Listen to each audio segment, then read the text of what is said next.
efectuó la auditoría externa de Assurance e hizo público el informe en la web y en el repositorio de AEK. Es de destacar el informe de la auditoría de verificación o de Assurance. Textualmente dice: el contenido de la información es veraz y completo. Y luego, el principio de comparabilidad se cumple. Cabe destacar la realización del informe XBRL, empresa pionera en su realización, en el que se aporta información que permite la comparabilidad con el resto de empresas que aporten esta misma información, llevándose a su máxima expresión el principio de transparencia y también automatización de la información. Y nuestra experiencia es que la inmensa mayoría de los indicadores resultaron ser relevantes, estar claramente formulados y ser posibles de responder, que es muy importante para una empresa en la práctica. El formato, que exige concreción máxima, verdadero, falso, numérico, texto corto, como se ha visto, es muy útil. Ventajas para el lector, de concisión.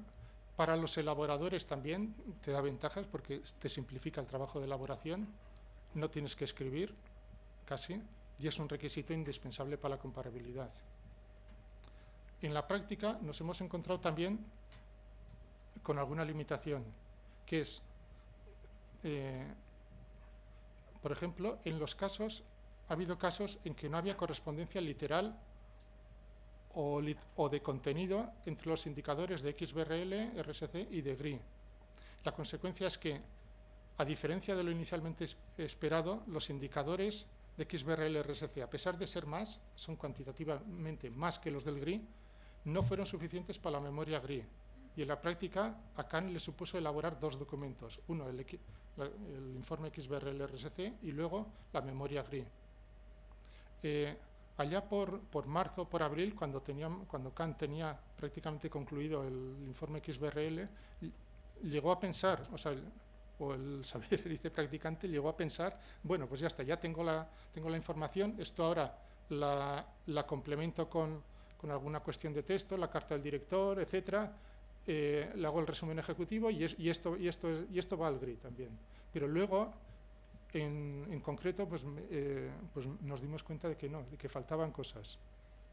Y luego hubo un asunto que es muy empírico, que es muy práctico, pero que fue real, que es que la aplicación informática para la taxonomía era incompatible con los sistemas de Khan, y no la podíamos utilizar. Necesitaba Java 1.6, pero usábamos Java 1.5.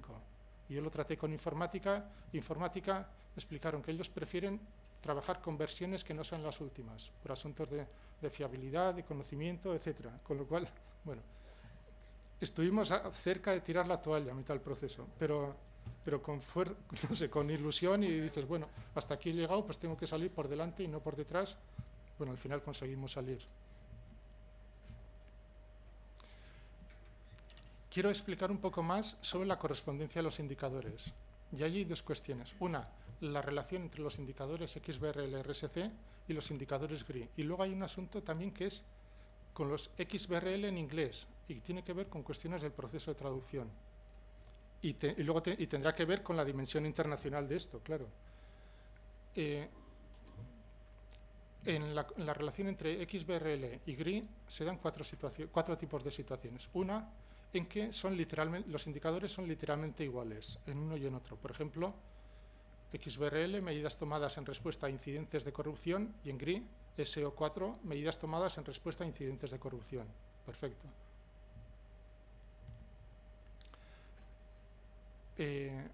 Otro caso es de que indicadores que son iguales o similares en ambos, pero tienen formulaciones literales diferentes.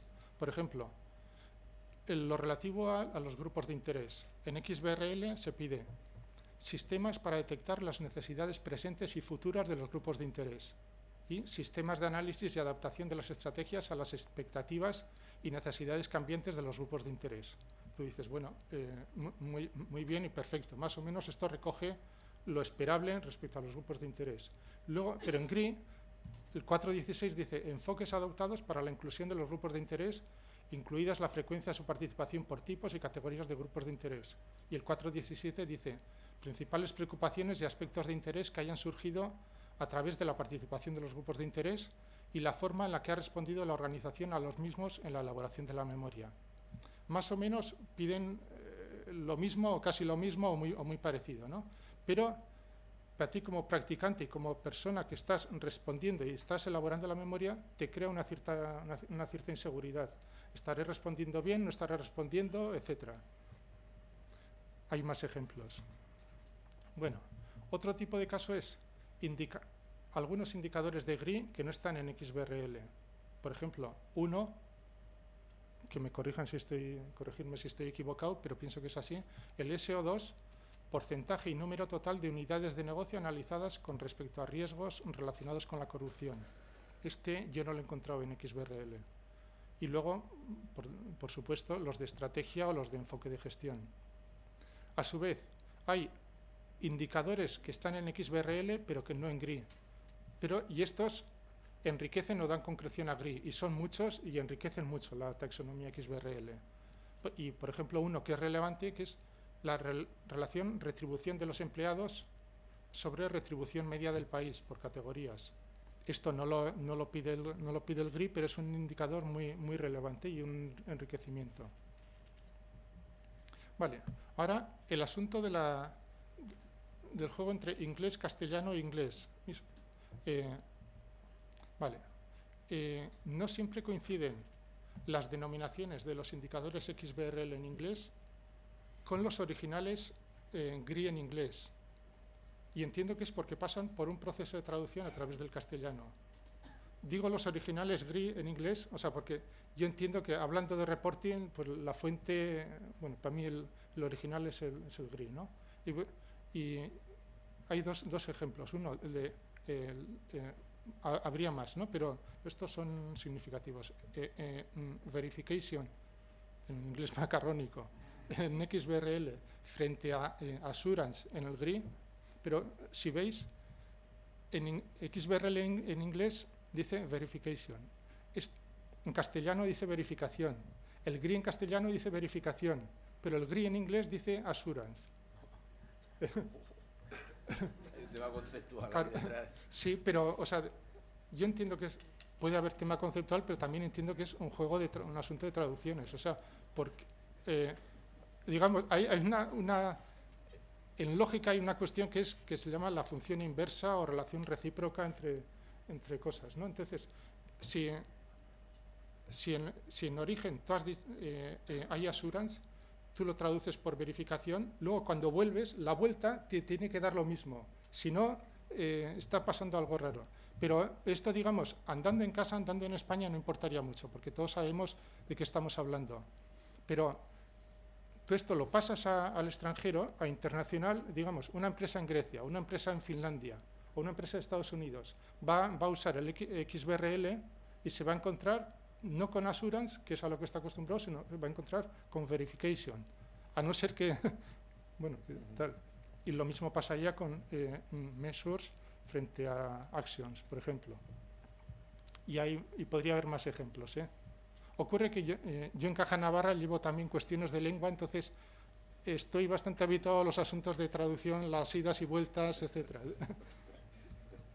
Vale, entonces un resumen de esto es que XBRL, RSC y GRI tienen mucho en común, pero no son totalmente concéntricos. Y una forma de representación sería esta. Vale, conclusiones y discusión. Primero, respuesta a las preguntas de la investigación. ¿Por qué llegó Kahn a elaborar su informe? Pues porque tenía un elevado nivel de actitud y de conocimiento. El conocimiento como practicante, ¿eh? O sea, aquí hay muchos expertos, muchos académicos. Pienso que es distinto el conocimiento que tienes tú como practicante o como responsable practicante de una empresa del que tendrías como académico. Y porque decidió dedicarle mucha energía en la práctica. Vale, mira, hay un diagrama, voy a usar un diagrama, que es la relación entre actitud, conocimiento y práctica. Y a través de, esto es como unos vasos comunicantes. El vaso de la actitud tiene que estar lleno, o sea, y el líquido, el agua, tiene que correr tiene que fluir entre los vasos. Entonces tiene que haber un nivel suficiente de actitud